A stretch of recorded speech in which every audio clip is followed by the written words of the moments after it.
अस्सलाम वालेकुम ख़वातीन व हज़रात, शुरू करते हैं आज का हस्बे हाल। मैं हूं आपका मेज़बान फ़रीद रईस। नाज़रीन, ख़ानदानी मसाइल पर गुफ्तगू के लिए आज शो के आगाज़ में हमारे दरमियान मौजूद हैं कर्नल कुद्दूस और उनकी फैमिली। अस्सलाम वालेकुम कर्नल साहब। वालेकुम अस्सलाम, क्या हाल है जनाब? खैरियत से हैं? आप सुनाइए, कैसे हैं? जी अल्हम्दुलिल्लाह। बस फरीद साहब, जहाँ पे चार बर्तन हों वहाँ पे खटका तो रहता ही है। लगता है फिर कोई खड़ाक हो गया है। और नहीं, मैं ये सोचता हूँ कि जहाँ पे उन बर्तनों में सास और बहू भी हों, वो खटका फिर खड़ाक में बदल जाता है। बल्कि मुझे तो यूं लगता है कि मैं सास और बहू के दरमियान नहीं जिंदगी गुजार रहा, बल्कि यूक्रेन और रूस के दरमियान जिंदगी गुजार रहा। और हर वक्त खौफ ही रहता है कि पता नहीं किस तरफ से बम आ जाए। चले शुक्र करें बम चला तो नहीं ना। भाई, पास पड़ा ही खौफजदा करता रहता है। और सिर्फ बम ही नहीं फरीद साहब, मैं तो वो खुश नसीब हूं जो बम के साथ साथ एक अदद मिसाइल भी अपने घर में फिट किए हुए हैं। साहब जी, ये वाहिद मिसाइल है कि जिसमें बारूद नहीं, खुराक भरी होती है। तुम खामोश रहो शरफू। भाईजान, आप कभी मुझे मजाइल कह देते हैं, कभी फूलझड़ी कह देते हैं। अब्दुल सलाम फूल झड़ी तो नहीं कह सकते आपको। हाँ, सावन की झड़ी कहें तो वो कह सकते हैं, क्योंकि उसका खलारा भी काफी होता है। बहरहाल फरीद साहब, ये वाकई सच है कि जो घर के अफराद होते हैं वो अपनी हरकत से फुलझड़ी की तरह भी रह सकते हैं। हाँ जी। और अपनी तबीयत की वजह से ही वो बम भी लगना शुरू हो जाते हैं, मिसाइल लगना शुरू हो जाते हैं। बल्कि बसा औकात तो एटम बम भी बन जाते हैं। ओह माय गॉड, जहाँ मजाइलों और बमों की बात हो रही हो वहां दुरानी का बैठना बनता नहीं। मैं अपने जंगल की तरफ जा रहा हूँ। कुद्दूस साहब, मुझे इजाजत दें। ओ बैठो दुरानी, क्या कर रहे हो? वो छोटे छोटे घरेलू मसाइल हैं। मैं वही तो कहना चाह रहा हूँ कि उसको बेशक आप इग्नोर कर रहे हैं और उसका बेशक बम बना लें। हाँ जी। आप देते हैं छोटी छोटी बात को तू।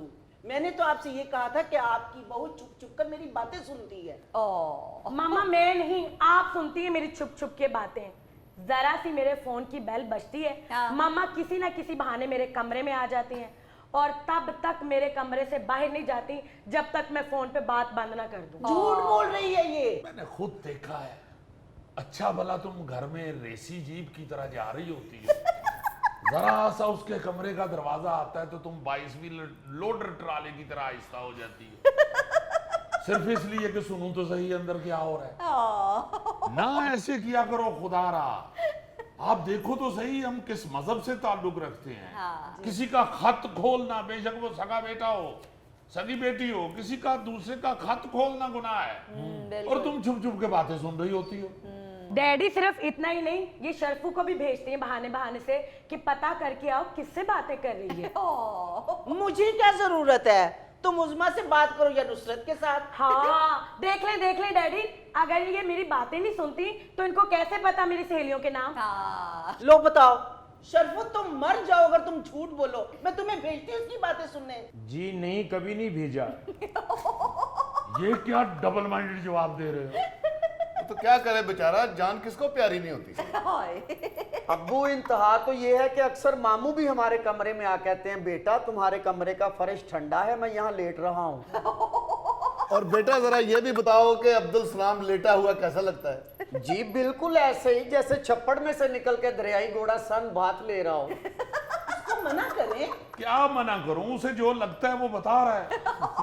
सिर्फ एक दिन गया हूँ इनके कमरे में, उस दिन जिस दिन बारिश हो रही थी और बिजली कड़क रही थी। मैंने सोचा बच्चे कहीं डर न रहे हों, इनके कमरे में जाके सो जाता हूँ। मेरे बच्चे बिजली कड़कने से नहीं डरते, तुम्हारे खराटों से डरते हैं अब्दुल सलाम। ठीक है, मैं अपने भाई को लेकर कहीं चली जाती हूँ। फिक्र ना करें, रोजाना 2-3 दफा कहती हैं। शरफू, शरफू, तुम्हारा क्या ख्याल है? गुस्से में लिए हुए डिसीजन ठीक होते हैं? नहीं, बिल्कुल भी नहीं, बिल्कुल भी नहीं। नॉर्मल तबीयत के डिसीजन भी आपके ठीक नहीं होते। मैं सिर्फ इतना कहना चाहता हूं कि आप जब छुप के किसी की बात सुन रहे होते हैं हाँ जी। भाई एक फोन पे बात हो रही है, उधर से पता नहीं क्या सवाल आया है, इधर से क्या जवाब है। बिल्कुल। आप सिर्फ जवाब सुन के उसको अपने किसी सवाल के साथ अटैच करके तो अपना ख्याली सा कोई ऐसा खाका बना ले जहन में कि ये हमारे खिलाफ बात हो रही है या हमारे मुतल्लिक कुछ बताया जा रहा है, या तो आप भी गुस्से में ही आएंगे ना, झगड़ा ही बनेगा। बिल्कुल। इसीलिए तो ये गुनाह है छुप छुप के बातें सुनना एक दूसरे की। भाई आप अपनी जिंदगी गुजारें, उसे अपनी जिंदगी गुजारने दें, क्या जरूरत है छुप छुप के एक दूसरे की बातें सुनने की? वो दूसरे को पता तो चल ही जाता है। तो और क्या, हमारे तो घर में कोई इतना चौड़ा पिलर भी नहीं जिसके पीछे छुप के मामू बातें सुन ले। देखा, जिस मामू ने गोद में खिलाया उसी को बातें कर रहा है। मैं किस लिए सुनूंगा आपकी बातें? तुम कौन सा मुल्की सतह पे बातें कर रहे हो थे? बहुत बुरी बात है किसी की बातें छुप छुप कर सुनना। This is not fair. Farid साहब आप यकीन करें, जब जंगल में शेर बैठकर अपनी फैमिली के साथ बातें कर रहा होता है, मैंने उनकी कभी बात नहीं सुनी। शेर मेरी तरफ देखे भी तो मैं कहता हूं कैरी ऑन कैरी ऑन, मैं दूर चले जाता हूं। जब उनकी बातें खत्म हो जाती हैं फिर मैं हमला करता हूं उनके ऊपर। दुर्रानी साहब, ये कौन से शेर हैं जिनको आप कह देते हैं carry on carry on? Sir असल में दुरानी साहब ने अपनी कोठी के पीछे जो लॉन है उसको जंगल बनाया हुआ है, वहां फोम के शेर रखे हुए हैं। जिस दिन बारिश हो जाए ना जी, शाम को अपने शेर निचोड़ के अंदर ले जाते हैं। मुचड़ा हुआ शेर कितना खतरनाक होता है तुम्हें क्या पता अब्दुल सलाम? जब शेर अच्छी तरह सूख जाए ना, मैं फिर उसको बाहर निकालता हूं। एक दफा तो हम सायों की बिल्ली अब्बू के शेर की दुम उखाड़ के ले गई। वो कर सकती है, वो शेर की खाला होती है। मोहल्ले के बच्चे आवाजें लगानी शुरू हो गए कि दुरानी अंकल ने लुंडा शेर रखा हुआ है। लुंडे शेर का एक ही नुकसान होता है फरीद साहब, उसका बैलेंस आउट हो जाता है। वो कभी कभी बैठा बैठा आगे को गिर जाता है। दुर्रानी साहब, मैं तो पहली दफा सुन रहा हूं आप किस किस्म के शिकारी हैं। फोम के शेर रखे हैं, लुंडे शेर रखे हैं आपने। एडवेंचर ओनली प्रैक्टिस के लिए रखे हैं मैंने, प्रैक्टिस के लिए। सही शिकार तो मैं असली जंगल में जा करता हूं। तो किस मौसम में जाते हैं दुर्रानी साहब शिकार पे? जिस मौसम में जंगल का किराया इकट्ठा हो जाए। किराया इकट्ठा करना मेरे लिए कोई मुश्किल बात नहीं है फरीद साहब। किसी भी दोस्त को मैं फोन करके कह देता हूं, फरीद मैं शिकार पे जा रहा हूं, अल्लाह के नाम पे मुझे किराया भेज दो। दुरानी क्या फजूल मजाक शुरू कर दिया तुम लोगों ने। वैसे यार क्या मजे की फैमिली है आप लोगों की, लेकिन फिर भी आप लोग छोटी छोटी बातों के ऊपर लड़ रहे होते हैं। फरीद साहब, छोटी बात, जब भी मैं कभी इनके साथ कोई बात कर रही थी तो ये कान लगा के दरवाजे के साथ हमारी सारी बातें सुन रही होती है। अल्लाह माफ करे, कब मैंने दीवार के साथ कान लगाया है? मुझे सब पता है, मैं कोई चूची नहीं हूँ। चूची तो तुम वाकई नहीं हो, बाकायदा पूरी कुकड़ी हो। बल्कि वो कुकड़ी जिसने दड़बे में बाकी सबको वक्त डाला होता है। ना करो ऐसी बातें, क्यों खुदा के वास्ते। ये शख्स जो है ना जी, असल में ये जो मुलाजिम होते हैं या इर्द गिर्द के आपके लोग होते हैं, हाँ जी, वो ये देख लेते हैं कि आपकी तबीयत कैसी है, बिल्कुल। घर में सिचुएशन क्या चल रही है, किस सिचुएशन के साथ खेला जा सकता है, बिल्कुल। ये लोग सब जानते हैं। ये बड़े तेज होते हैं। इनको पता चल जाए ना कि बेगम साहिबा जो हैं वो बहू रानी के साथ ठीक नहीं है, बिहेव ठीक नहीं है, या उनके साथ इनकी लड़ाई चल रही है, हाँ जी। तो लाजमन ये किसी ना किसी पार्टी के साथ मिल जाते हैं। कर्नल साहब, और घर में इस चीज का ये फायदा भी उठाते हैं और लड़ाई भी डलवाते हैं। जी हाँ, सबसे पहले बात ये शुरू करते हैं कि बीबी जी वो बताने वाली बात तो नहीं है, मगर मेरा नाम ना लीजिएगा। वो जो बीबी है ना, छोटी बीबी, वो आपके मुतल्लिक ये कह रही थी। अब जो मालकन होती है, बकवास नहीं करो, अगर मालकन बेचारी इस तरह की हो माशाल्लाह, पढ़ी लिखी, तो वो तो फौरन उसकी बात के पीछे लग जाएगी। उसे कह देगी कि जरा फिर सुनना, जरा ध्यान रखा करो, जरा मुझे आके बताते रहा करो। तो अगर कोई समझदार हो और जाहिल हो, आप जैसी पढ़ी लिखी ना हो, कोई जाहिल खातून हो, तो वो फौरी तौर पे नौकर को झाड़ दे, खबरदार ऐसी बात की तो आई। वो भी घर की मालकिन है, ऐसी बात नहीं करनी, नहीं करनी। तो वही बात खत्म हो जाती। भाई आप किस लिए मुलाजिम के पीछे लग के तो अपने घर में फसाद और झगड़ा खड़ा कर रहे हो? अरे वाह वाह कद्दूस साहब, इतनी अच्छी बात की। आपकी बात सुनकर आज मुझे लगा कि मैंने 5 फुट का शेर मारा है। साहब जी, मैं आपके घर में छोटा सा आया था, तो मुझे क्या जरूरत है लगाई बुझाई करने की? तो फिर बीबी को कैसे शक पड़ जाता है कि दरवाजे के साथ किसी ने कान लगाया हुआ है? हाँ। ये क्या अपनी एक आंख बाहर सहन में रख के अंदर जाती हैं? मुझे खुद ही पता चल जाता है। हाँ, पता चल जाता है। जैसे पहले ही से डांटती थी कि क्यों आके ये कहते हो कि मेरे भाई अब्दुल सलाम ने फ्रिज खोला हुआ है। हाँ। याद है ना? ये वही शख्स है। भाई की आके तुम्हें बात बताता था, उसमें तुम्हें इसे डांट देती थी।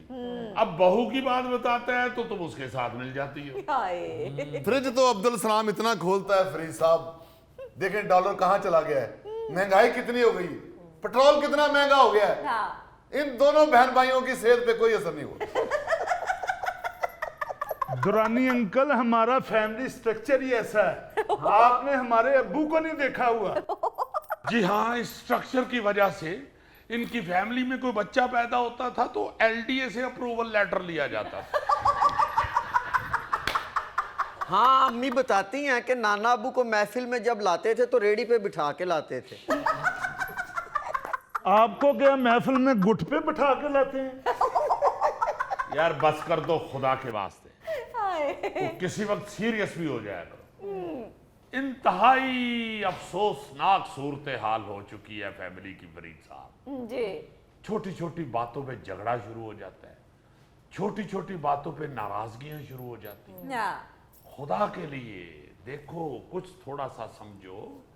वक्त आपको कमर पे हाथ रख के धक्का लगा रहा है, हाय। कब्र की तरफ धकेल रहा है वक्त आपको। और बहुत तेजी के साथ कुद्दूस साहब। जितनी थोड़ी सी जिंदगी है, जितनी देर जमीन के ऊपर हो, हाँ, खुदा के लिए एक दूसरे के साथ मोहब्बत करो, बिल्कुल एक दूसरे के साथ प्यार प्यार। करो, अपनी फैमिली को बचाओ।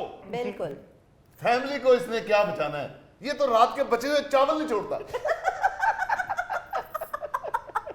नाज़रीन, यहाँ पर वक्त हुआ एक ब्रेक का, हमारे साथ रहिए। एक बंदे ने लिखा हुआ जट दा खड़ाक, मैंने गाड़ी रोक ली, मैं कहा थल्ले आ जरा खड़ाक ते वहां साथ वो शीशे के ऊपर तुमने इतना इतना मोटा लिखाया हुआ है जट दा खड़ाक। गाड़ी तुम्हारी कहीं लग गई तो फिर तुम्हें पता चलेगा खड़ाक असली होता क्या है।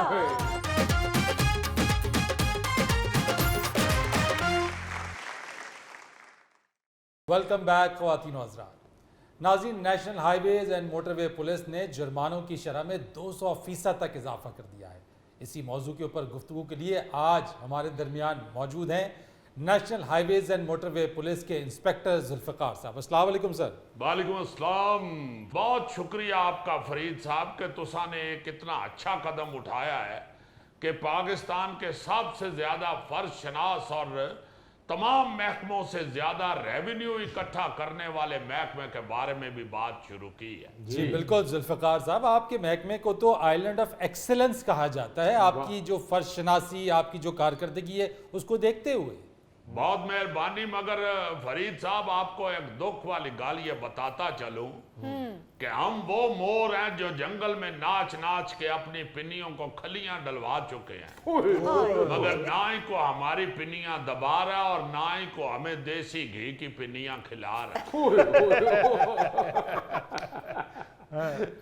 चलो, हुक्मरानों को अगर ये तौफीक नहीं है कि हमारी पिन्नियां दबाई जाए तो कम से कम जितनी हम मेहनत कर रहे हैं और जितनी हम ड्यूटी दे रहे हैं, हमें देसी घी की पिन्नियां खिलाएं तो सही। इस तरह का कोई मौका आया तो जुल्फ़िकार साहब अपने भाई को जरूर याद रखना। बेशक चलान करने के बहाने कर लेना। तो याद करने की तो जरूरत नहीं होगी, कोई मुश्किल काम ही नहीं है, चूंकि आप जैसी चीजें स्लो लाइन में ही जा रही होती हैं। सारे कंटेनर और बाई व्हीलर जो हैं वो स्लो लाइन में भी होते हैं, उनको रोकना इतना मुश्किल नहीं होता। तो बात ये कर रहा था फरीद साहब के, देखे जब तक आप कारकर्दगी और मेहनत के बाल बूते पे या उसके इवज आप उस महकमे को सराहेंगे नहीं तो महकमे के अंदर मायूसी पैदा हो जाती है। जी जी जुल्फकार साहब, आपको सराहने के लिए ही हमने हस्बे हाल में ये सेगमेंट शुरू किया है। बहुत शुक्रिया। और दूसरी तरफ ये भी है कि हम अपने इसी शो के अंदर, इसी हस्बे हाल में हमने बहुत मरतबा मुतअद्दिद बार हमने मोटरवेज पुलिस को, ट्रैफिक पुलिस को ओवर स्पीडिंग पर जुर्मानों की शरह बढ़ाने की प्रपोजल देते रहे हैं, तजवीज़ देते रहे हैं। तो आपके इदारे का बहुत शुक्रिया कि आपने इस तजवीज़ को माना और जुर्मानों की शरह को 200% तक बढ़ा दिया। बिल्कुल ठीक आप कह रहे हैं। देखे फरीद साहब, आप भी बिल्कुल अपने प्रोग्राम में बड़ा चीखते रहे हैं और वैसे भी हर जी शऊर आदमी जो है उसको ये एहसास है कि इतने थोड़े जुर्माने, आप देखें ना, ओवर स्पीड का जुर्माना हमारे मोटरवे के ऊपर 750 रुपया था। तो ये जो पिनियों का शौकीन आपके पास बैठा हुआ है, इस तरह के बंदे 750 का तो मोटरवे पे बर्गर खा के अगले पासे होते हैं। तो इनको जुर्माना 750 क्या कहता है? ओवर स्पीडिंग के ऊपर जब हम खड़ा करके तो जुर्माना करते थे तो यकीन माने वो जो बिहेव होता था उन लोगों का, जो गाड़ी में बैठा हुआ ड्राइवर है, उसका जो बिहेव होता कि फाड़ पैसे थे और गाल ना कार मेरे नाम परे झोल। ये बिहेव पे हम खुद भी बड़े शर्मिंदा होते थे कि यार इनको किस तरह समझाएं। अब 2500 रुपया जब कम से कम भरेगा तो उसको अकल तो आएगी ना। ऐसे ऐसे बंदे भी मैंने देखे हैं कि 3-3 दफा चलान करवा रहे हैं मगर स्पीड नीचे नहीं कर रहे। भाई 750 तो जुर्माना है सारा। 2-2500 में अगर हम तेज गाड़ी चलाने का मजा ले लें तो क्या फर्क पड़ता है। ये सोच थी हमारे लोगों की। अब 2500 क्या, मैं तो ईमान से आपको क्या बताऊं, मैं तो कहता हूं कि 5000 जुर्माना होना चाहिए। मैं आपकी इस तजवीज से बिल्कुल मुत्तफिक हूं जुल्फकार साहब। देखिए, जो आदमी अपनी गाड़ी में 3-4 बंदे बिठा के या अपने बीवी बच्चों को ही बिठा के उनकी जिंदगी रिस्क पे लेके जा रहा है, उसको क्यों ना 5000 कम से कम जुर्माना बिल्कुल होना चाहिए। बिल्कुल। तो ये देखें, अभी भी बहुत सारे ऐसे लोग हैं जो लैंड क्रूजर पे जो गड्डी ले ली है, जिसने मोटरवे पे डाल ली है, उसके लिए 750 या इवन 2500 रुपया भी क्या कहता है। क्या है, बिल्कुल। मैं तो कहता हूँ कम से कम 5000 तो करे ना। चलो उसको इतना तो पता चले कि मुझे जुर्माना हुआ है, दे तो उसने देना ही, उसे फर्क तो नहीं पड़ेगा फाइनेंशियली, मगर उसको मेंटली तो थोड़ा सा एहसास हो ना कि मैंने कोई वायलेशन की है। और फिर देखे, साइड मिरर कई गाड़ियों के नहीं होते और बहाने बड़े बड़े अजीब लगाते हैं। लाइसेंस का हमने 5000 कर दिया है जुर्माना, जिसका लाइसेंस नहीं है 5000 रुपया देसी, तो फिर आगे जासी। आप देखे बहाने क्या लगाते हैं, जो हो बटुए में था यार, बटुआ घर बोल गया हो। या दूसरा बहाना होता है जी, हो यार डाकुओं ने रास्ते में बटुआ छीन लिया, उसमें था लाइसेंस। भाई डाकुओं को पता था कि जाके चेक कौन है लाइसेंस तेरा। या तीसरा बहाना ये होता है जी, लाइसेंस बनवाने के लिए ही जा रहा हूँ, मोटरवे से ही वो जा रहा है मोटरवे लाइसेंस से जा बनवाने। रहा हूं। तो मेरा मतलब है, साइड मिरर का किसी को कहें कि भाई तेरी गाड़ी का साइड मिरर टूटा हुआ है, तो क्या करना है, तू क्यों नहीं लगवाता। किस तरह मोटरवे पे जरूरत हुई है चढ़ने की तुम्हारी, कितना तुम्हारा हौसला है, साइड मिरर के बगैर मोटरवे पे आ गए हो। वो आगे से कहता है यार था ये अभी मोटरवे से चढ़ने से पहले एक मोटरसाइकिल ने मारा है, तो वो साइड मिरर टूट गया है। जबकि वहां जहां से टूटा हुआ है उसके ऊपर मैल जमी हुई बता रही है कि इसको 3.5 साल हो गए हैं। साइड मिरर नहीं लगा। भाई अगर टूट गया साइड मिरर, तुम किस लिए मोटरवे पे चढ़े हो? इतनी स्पीड के साथ जब तुमने लाइन चेंज करनी है, दाएं बाएं गाड़ी को करना है, तो बगैर साइड मिरर के कैसे करोगे? बिल्कुल। ऊपर से कई ऐसे रंगीन लोग हैं, क्या आपको बताएं फरीद साहब, पिछला जो गाड़ी का शीशा होता है उसके ऊपर तस्वीरें बनाई हुई हैं। वो बंदा खुदा पीछे देखते कैसे हो, किस तरह देखते हो? विजन ही क्लियर नहीं है पीछे, क्लियर ही नहीं है, बड़ा बड़ा कुछ लिखवा लेते हैं। एक बंदे ने लिखा हुआ जट दा खड़ाक, मैंने गाड़ी रोक ली, मैं कहा थले याद रहा खड़ाक ते वहां सामने। वो शीशे के ऊपर तुमने इतना इतना मोटा लिखाया हुआ है जट दा खड़ाक। गाड़ी तुम्हारी कहीं लग गई तो फिर तुम्हें पता चलेगा खड़ाक असली होता क्या है। तस्वीरें भी लगाई होती है जनाब पिछले शीशे पे, वो नकाब लगा के आंखें लगाई होती हैं। अब देखे ना, उसको तो जो फर्क पड़ना है पड़ना है। इस तरह का बंदा जिसे अभी भी याद है कि आंखें नजर आ रही होती हैं, वो गड्डी चलाएगा तो कि तुसानी आंखा वेखेगा। वैसे जुल्फकार साहब आंखें होती प्यारी हैं। जुल्फकार साहब, कईयों ने तो पूरे शीशे में पाकिस्तान का झंडा बनवाया होता है, अगर कोई पूछ ले तो फिर जज्बाती गुफ्तगू शुरू कर देते हैं। हाँ, फिर पाकिस्तान के सके मामे बन जाते हैं। और अगर उनसे पूछ लो ना कि पाकिस्तान बना कब था, तो कहते हैं जी मैं तो पैदा नहीं हुआ था, मेरे सामने नहीं बना। ये भी आपने अच्छा किया जुल्फकार साहब कि सीट बेल्ट ना बांधने पर भी जुर्माना जो है बढ़ा दिया है। बड़ा जरूरी है ना, कई एक्सीडेंट ऐसे हुए हैं कि सीट बेल्ट जिनने बांधी हुई है वो बच गए हैं, दूसरा मर गया। कितना जुर्माना हुआ जी सीट बेल्ट ना बांधने का? और इस साहब 1500 रुपए जुर्माना अब कर दिया है मोटरवे पुलिस ने। पहले तो ये था कि सिर्फ ड्राइवर अगर सीट बेल्ट ना लगाए तो उसको जुर्माना होता था, लेकिन अब अगर ड्राइवर के साथ जो शख्स बैठा हुआ है उसने भी सीट बेल्ट नहीं लगाई है तो 1500 रुपए का जुर्माना मस्ट होगा। और वो होगा उसे ही जो गड्डी चला रहा है। भाई तुम्हारी जिम्मेदारी है कि जो गड्डी में बैठा है उसको कहो भाई सीट बेल्ट बांधो। मगर जुल्फकार साहब, सीट बेल्ट का जुर्माना 1500 तो बहुत ज्यादा है। चलो तुम्हें क्या फर्क पड़ता है, तुम तो घर उड़ के ही जाते हो ना।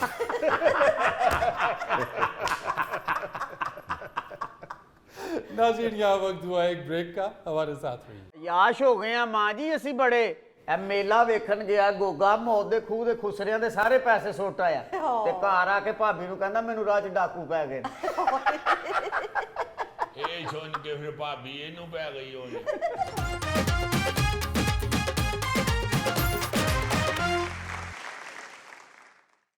जी जी, वेलकम बैक ख़वातीन और हज़रात। नाज़रीन, हमारे दरमियान इस वक्त अम्मा फरीदा मौजूद हैं और उनसे इस वक्त दौरे हाजिर की इंतहाई हसास मौजू के ऊपर गुफ्तगू हो रही है। जी अम्मा, क्या कह रही थी आप? पुत्र मैं पई कहती सा असी जदों छोटे छोटे सा तो उस वक्त एक बड़ा खान मशहूर था। जी बूए आई जंज ते विनो कुड़ी दे कान। ओ आजकल सारा पाकिस्तान इस पे लगा हुआ है। जी हर जगह यही हालत है, बूए आई जंज ते विनो कुड़ी दे कान। अम्मा जी, अगर आप सामने तशरीफ ले आए तो हमारे नाजरीन भी आपकी बात सुन लेंगे। ते पुत्र इन नाजरीन को बात की यहाँ समझ नहीं आ रही। नहीं अम्मा जी, मैं इनकी बात नहीं कर रहा, मैं उन नाजरीन की बात कर रहा हूँ जो टीवी पे हमें और आपको देख रहे हैं। हैं? ते पुत्र मैनू ते दस मैं दुपट्टा ते सही कर लवां। कर ले अम्मा जी। किथे बह जावां? आ जाएं, इधर आ जाएं, सामने तशरीफ रखें अम्मा। अरे अल्लाहु अकबर। अल्लाह खैर। आराम से।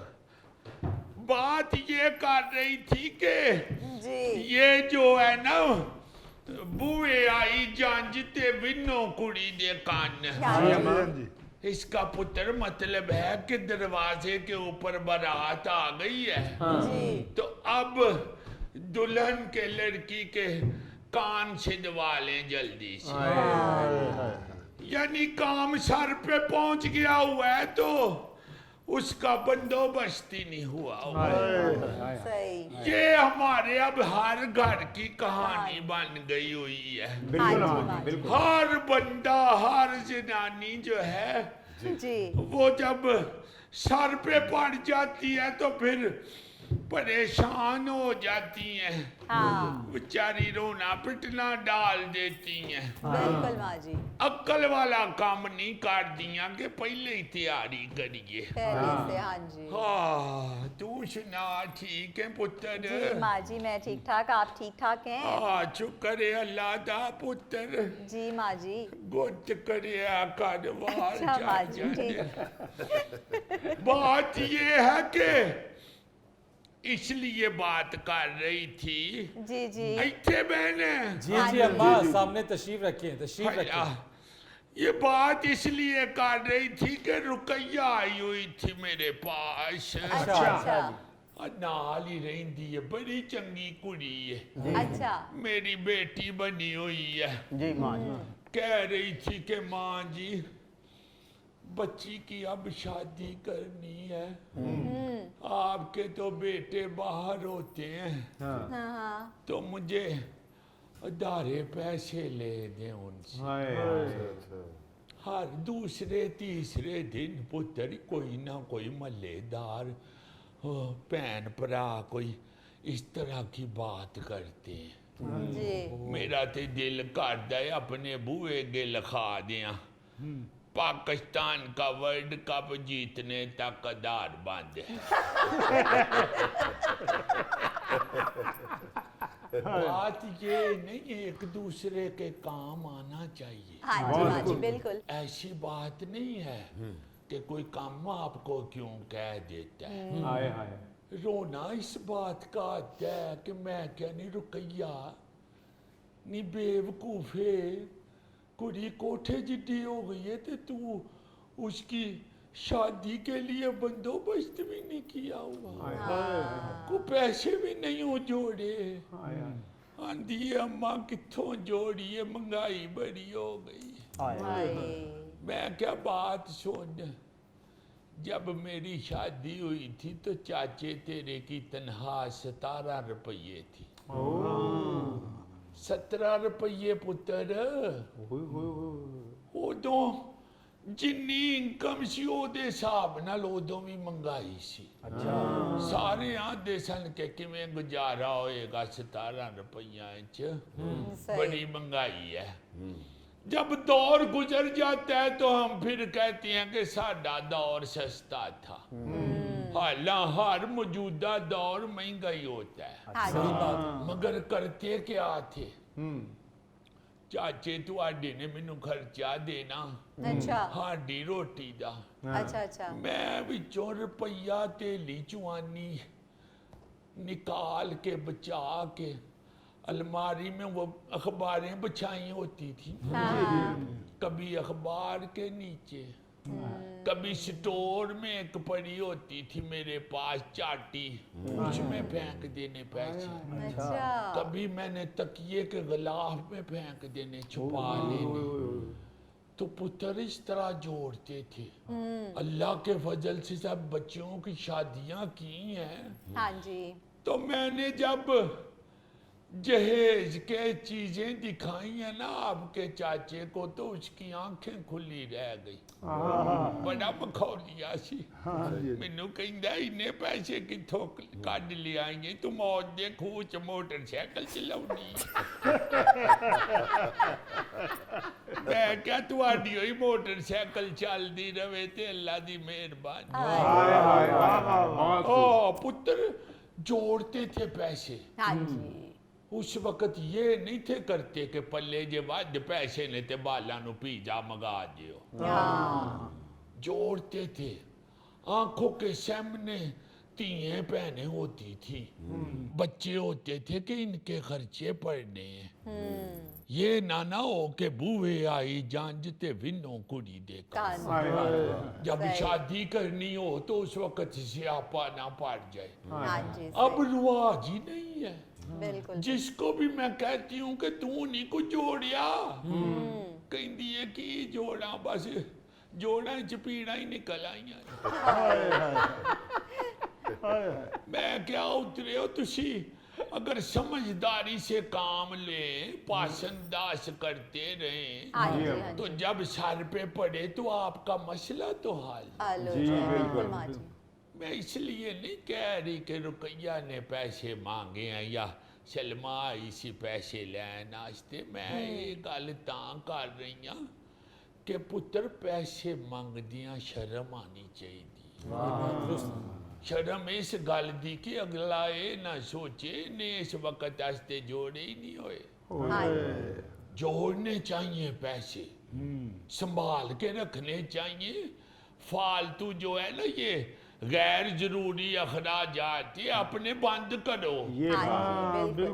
जेड़े पैसे थोड़े बहुते वध देने या वधा सकते हो या किरच कर सकते हो, वो बचत करो। अम्मा बचत तो लोग करते हैं, लेकिन आजकल जितने बिजली गैस के बिल आ रहे हैं उसमें बचत कहाँ हो सकती है अम्मा? मेरे पुत्रा बात ये है कि जब हमारा दौर था तो उस वक्त भी बिल का रौला होता था ਤੁਹਾਡਾ ਚਾਚਾ ਹਰ ਵੇਲੇ ਬੱਤੀਆਂ ਹੀ ਬੁਝਾਉਂਦਾ ਰਹਿੰਦਾ ਸੀ रब जानता है कड़ी कड़ी कहता होता था कि ये फालतू बल्ब क्यों जल रहा है, ये फालतू पंखा क्यों चलाया हुआ है। बिल्कुल सही। कमरे में घुस के किस लिए पंखा चलाया, बाहर शेर में बैठो ठंडी एडी सोनी आवाज चल रही है। आदत है ना बेटा, जिस तरह की अपने आप को डाल लो। स्यापा ये है कि हमने अपनी आदतें खराब कर ਆਦਤਾਂ ਤੇ ਇੰਨੀਆਂ ਖਰਾਬ ਕਰ ਲੀਆਂ ਨੇ ਅਸਾਂ ਮਾਂ ਜੀ। ਇਹ ਗੋਗਾ ਪੱਖੇ ਦੇ ਅੱਗੇ ਬਰਫ਼ ਦਾ ਬਲਾਕ ਰੱਖ ਕੇ ਤੇ ਅੱਗੇ ਮੰਜੀ ਢਾ ਕੇ ਸੌਂਦਾ ਜੀ। ਬਰਫ਼ ਦਾ ਖਰਚਾ ਵੱਖਰਾ, ਬਿਜਲੀ ਦਾ ਖਰਚਾ ਵੱਖਰਾ। ਕਈ ਵਾਰਾਂ ਤੇ ਹਮਸਾਇਆਂ ਨੇ ਬੂਹਾ ਖੋਲ ਕੇ ਕਿਹਾ ਬਾਜੀ ਆ ਭੈਣ ਨੂੰ ਬਰਫ਼ ਲਾਈ ਜੇ, ਭੈਣ ਫੌਤ ਹੋ ਗਏ ਨੇ। ਜਿਉਂਦਾ ਰਵੇ ਪੁੱਤਰ, ਇਹੋ ਜਿਹੀਆਂ ਗੱਲਾਂ ਕਿਉਂ ਕਰਨੇ। ਬਸ ਮਾਂ ਜੀ ਆਦਤਾਂ ਜੋ ਖਰਾਬ ਕਰ ਲੀਆਂ ਨੇ। ਫਿਰ ਬਿਜਲੀ ਦਾ ਬਿੱਲ ਆਉਂਦਾ, ਫਿਰ ਚੀਕਾ ਮਾਰਦੇ ਜਿਵੇਂ ਕਰੰਟ ਆ ਗਿਆ। ਆਡੀ ਪੁੱਤਰ ਛੱਤਾਂ ਤੇ ਸੌਂਦੇ ਸਾਂ ਤੇ ਠੰਡੀ ਹਵਾ ਚੱਲਦੀ ਏ ਉੱਤੇ।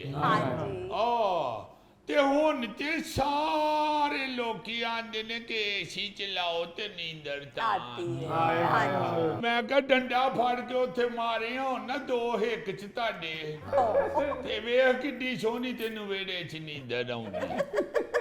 ਯਾਸ਼ ਹੋ ਗਏ ਆ ਮਾਂ ਜੀ ਅਸੀਂ ਬੜੇ। ਇਹ ਮੇਲਾ ਵੇਖਣ ਗਿਆ ਗੋਗਾ, ਮੌਤ ਦੇ ਖੂਹ ਦੇ ਖੁਸਰਿਆਂ ਦੇ ਸਾਰੇ ਪੈਸੇ ਸੁੱਟ ਆਇਆ ਤੇ ਘਰ ਆ ਕੇ ਭਾਬੀ ਨੂੰ ਕਹਿੰਦਾ ਮੈਨੂੰ ਰਾਹ 'ਚ ਡਾਕੂ ਪੈ ਗਏ। ਇਹ ਸੁਣ ਕੇ ਫਿਰ ਭਾਬੀ ਇਹਨੂੰ ਪੈ ਗਈ ਹੋਣੀ। ਹਾਂਜੀ ਹਾਂਜੀ, ਇਹ ਜ਼ੁਲਫੀ ਬੜੀ ਬੱਚਤ ਕਰਦਾ ਜੀ। ਇਹ ਵੇਖ ਲਓ ਹੱਡੀ ਦੇ ਉੱਤੇ ਐਵੇਂ ਮਾਸ ਹੀ ਕੋਈ ਨਹੀਂ। कुछ ना करो गल पुत्र, मैं ये करन दई हां कि ये जो हमारी बहनें बेटियां हैं ना, खाउंड बेचारे तो बाहर जाके मेहनत मजदूरी करके पैसे ले आती हैं। जी माँ जी।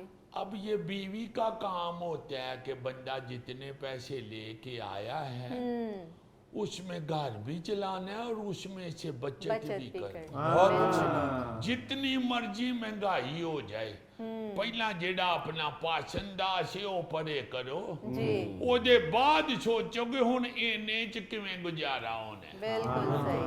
मुझे याद है एक मेरी बहन, वो अपने खामद को कहती है एक दिन कि चलो हाँ जरा बाहर, मैं किधर सहेली अल जाना है, मैनू लेके चलो। अच्छा। उसने गाड़ी में बिठाया तो टुर पिया करमाला।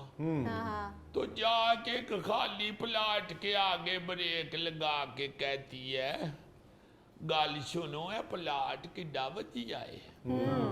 वो कहता हाँ वधिया ते बहुत है, पर बड़ा महंगा होना है, तू किथे ब्रेकां लवाउण डई है। वो गड्डी चलान लगा ते कहंदी है खलो ते जाओ, वेखो ते सही जरा ये असी लै नहीं सकते। वो बेचारा अगों आंदा नहीं असां ये कित्थों लैना है, ये किस तरह लै सकते असी। अगों आंदी है मैं ले ले। आओ उतरो जरा वेखो। पैरिया ਉਹਨੇ ਉਹਦੀ ਪੈਸੇ ਜਿਹੜੇ ਸਨ ਦਿੱਤਾ ਸੀ ਜਿਹੜਾ ਖਰਚਾ, ਉਹਦੇ ਚੋਂ ਚੰਗੇ ਭਲੇ ਪੈਸੇ ਉਹਨੇ ਬਚਾ ਕੇ 25 ਸਾਲ ਪੈਸਾ ਇਕੱਠਾ ਕਰਕੇ ਉਹਦੇ ਰਿਟਾਇਰ ਹੋਣ ਤੋਂ ਪਹਿਲੇ ਉਹਨੂੰ ਪਲਾਟ ਬਹਾ ਦਿੱਤਾ। क्या वाह। ਉਹਦਾ ਖਾਣ ਦੀ ਗੱਲ ਸੁਣ ਕੇ ਤੇ ਰੋਣ ਹੀ ਲੱਗ ਪਿਆ। क्यों अम्मा प्लाट कब्जे दा सी? ਵੇ ਨਹੀਂ ਸ਼ਰਾਰਤੀ ਆ, ਰੋਣਾ ਉਹਨੂੰ ਇਸੇ ਗੱਲ ਦਾ ਆਇਆ ਕਿ ਮੈਂ ਸਾਰੀ ਜ਼ਿੰਦਗੀ ਇਹਨੂੰ ਲੜਦਾ ਝਗੜਦਾ ਰਿਹਾ ਕਿ ਤੂੰ ਖਰਚਾ ਬੜਾ ਕਰਨੀ ਹੈ, ਤੇ ਮੈਨੂੰ ਕੀ ਪਤਾ ਸੀ ਇਹ ਜੋੜ ਕੇ ਤੇ ਇਹਨੇ ਮੇਰੇ ਹੀ ਰਹਿਣ ਲਈ ਪਲਾਟ ਲੈ ਲਏ।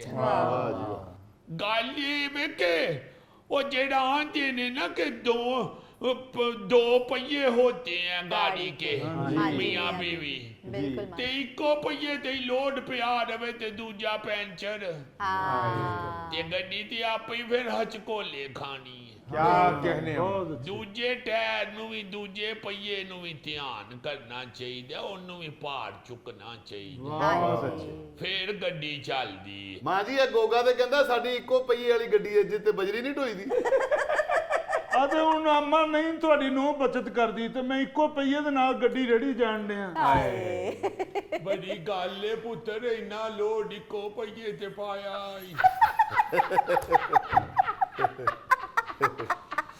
नाज़रीन, यहाँ वक्त हुआ है एक ब्रेक का, हमारे साथ रहिए। रसूल पाक सल्लल्लाहु अलैहि वसल्लम की शान में जो कलाम लिखा हुआ है उसमें क्या खूबसूरत वो शेर है। ओए होए होए होए, इश्क हो जाए किसी से कोई चारा तो नहीं, सिर्फ मुस्लिम का मोहम्मद पे अजारा तो नहीं। ओए होए वाह।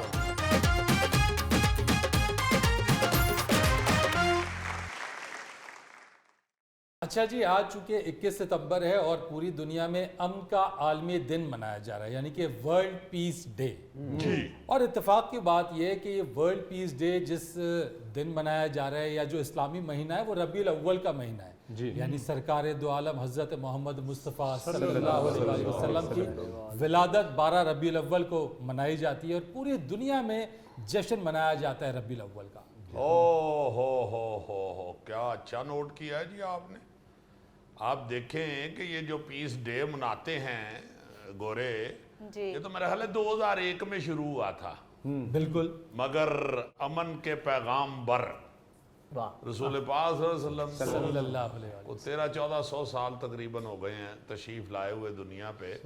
रसूल पाक सल्लल्लाहु अलैहि वसल्लम ने जैसा अमन का मुजाहरा किया है वो कायनात में उसकी कहीं मिसाल ही नहीं मिलती। वाह माशाल्लाह। ये तो मैं बाखुदा कई दफ़ा सोचता हूँ कि अगर हम उस तरह का पीस अपने अंदर पैदा कर लें सारे मुसलमान, तो ये कभी हो नहीं सकता कि इस वक्त भी हम सबसे सुपीरियर और सबसे बेहतरीन लोग ना हो। ये जो हम खजल होते फिरते हैं इस दौर में, जो नफरत भी रिसीव कर रहे होते हैं कई कौमों से, कई मुल्कों में, वो कभी भी नहीं हो सकता कि अगर हम रसूल पाक सल्लल्लाहु अलैहि वसल्लम के नक्शे कदम पे चल रहे हों बिल्कुल, तो लोग हमारी तरफ उंगली भी उठाएं। क्योंकि रसूल पाक सल्लल्लाहु अलैहि वसल्लम ने तो खुद जैसा जैसा मोहब्बत का और अमन का मुजाहरा किया है, बड़े बड़े गुस्से वाले और बड़े बड़े जो उस वक़्त के दरिंदा सिफ्त लोग थे वो सारे के सारे ढेर हो गए थे। और अजीज़ी, नबी करीम सल्लल्लाहु अलैहि वसल्लम को जो लक़ब मिला वो रहमतुल लिल आलमीन का लक़ब, यानी कि पूरे आलम के लिए वो रहमत बनाकर। कुरान पाक में है ना जी कि और हमने तमाम जहानों के लिए आपको रहमत बना दी। और फिर देखे ना कि तमाम जहानों में से आवाज आई है कि वाकई रहमत लिल आलमीन है। वैसे तो बड़े बड़े नामवर गैर मुस्लिम जो हैं उन्होंने रसूल पाक सल्लल्लाहु अलैहि वसल्लम की शख्सियत की, उनके इखलाक की, उनके आमाल की तारीफ की है। कई गैर मुस्लिम ऐसे हैं बड़े नामवर राइटर, दानिश्वर, ये वो। मगर इस जदीद दौर में जबकि अब बहुत कुछ सामने आ चुका है, इस आईटी के दौर में, इस सोशल मीडिया के दौर में, जबकि सब कुछ लोगों को दिख रहा है, हाँ जी, इसमें वो जो सरदार हैं सिख कमर मोहिंदर सिंह साहब, उन्होंने देखे वो जो रसूल पाक सल्लल्लाहु अलैहि वसल्लम की शान में जो कलाम लिखा हुआ है उसमें क्या खूबसूरत वो शेर है। ओए होए होए होए, इश्क हो जाए किसी से कोई चारा तो नहीं, सिर्फ मुस्लिम का मोहम्मद पे अजारा तो नहीं। ओए होए होए। मैंने जब पहली दफा ये शेर सुना मेरा दिल हिल गया। मैंने कहा यार इन्होंने कितना रसूल पाक सल्लल्लाहु अलैहि वसल्लम को पढ़ा होगा, उनकी जिंदगी को कितना जाना होगा जो ये कह रहे हैं।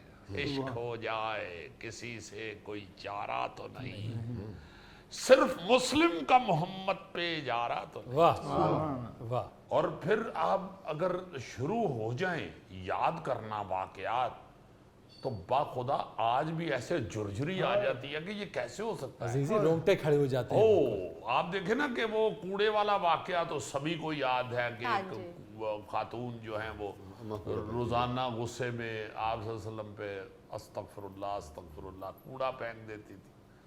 तो एक दिन नहीं फेंका तो बीमार थी वो, तो कोई उसे पूछने वाला नहीं आया। आप सल्लल्लाहु अलैहि वसल्लम ही उसके घर तशरीफ ले गए, ये सोच के कि ये कूड़ा नहीं फेंक रही, किधर गई है, तो पता चला बीमार है।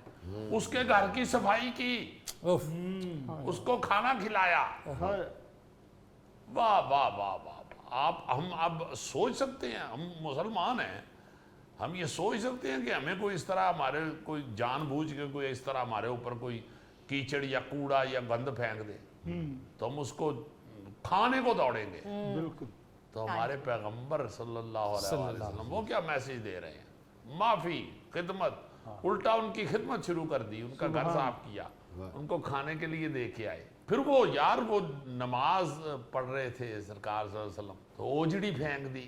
जी अस्तगफिरुल्लाह, अस्तगफिरुल्लाह, अस्तगफिरुल्लाह। तो चचा जो हैं वो उन्होंने तलवार निकाल ली मारने के लिए, बदला लेने के लिए। तो आप सल्लल्लाहु अलैहि वसल्लम ने माफ कर दिया, माफ माफ माफ माफ। ओ हो। अजीजी अफू दरगुजर तो नबी करीम सल्लल्लाहु अलैहि वसल्लम ने सिखाया, हम उनकी उम्मत ही है। और सबसे बढ़कर ये कि फतह मक्का एक ऐसा वाकया इंसानियत के लिए, मैं सिर्फ मुसलमानों की बात नहीं कर रहा बल्कि पूरी इंसानियत के लिए, दुनिया में मिसाल ले लें कि कोई किसी जगह को, कोई बादशाह, कोई हुक्मरान किसी चीज़ को, किसी मुल्क को फतह अगर करता है तो उसकी गर्दन अकड़ी हुई होती है, वो अकड़ के चल रहा होता है, वो अपने मुखालिफिन को कुचलने की बात कर रहा होता है, मारने की बात कर रहा होता है, कैद करने की बात कर रहा होता है। यानी वो कहते हैं कि उसे प्रिजनर्स ऑफ वॉर जिसे कहते हैं, जंगी कैदी बनाने की बात। लेकिन मेरे प्यारे नबी सल्लल्लाहु अलैहि वसल्लम, आक़ाए दो जहां सल्लल्लाहु अलैहि वसल्लम, जब फतह मक्का करके जब वो जा रहे थे तो उनकी गर्दन झुकी हुई, इज्ज़ो इंकिसारी के साथ। गौरी साहब जरा ये देखें कि ये कितनी प्यारी मिसाल है, कितना खूबसूरत मंजर पेश किया है कि मक्का फतह करके जहां से जुल्म और सितम के पहाड़ सह के गए थे, बर्दाश्त करके गए, और जब वापस उस शहर को फतह किया है तो गर्दन नीचे कर ली कि कहीं ये लोग ये ना महसूस करें कि ये अब फातेह है, तो ये अकड़ के जा रहे हैं। गर्दन मुबारक नीचे कर ली, मक्का में दाखिल होते। और सरकार ने फरमाया कि किसी को कुछ नहीं कहना और किसी का माल नहीं लूटना, जो रहना चाहे रह ले, जो जाना चाहे चले जाए। आम माफी जी, आम माफी, आम माफी, आम माफी।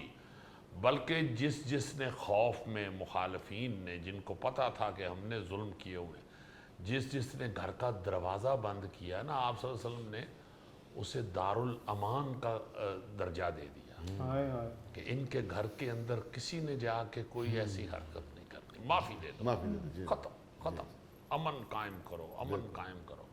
यार वो जो वो माई हिंदा जैसी खातून को माफ किया हुआ है कि कलेजा चबा दिया।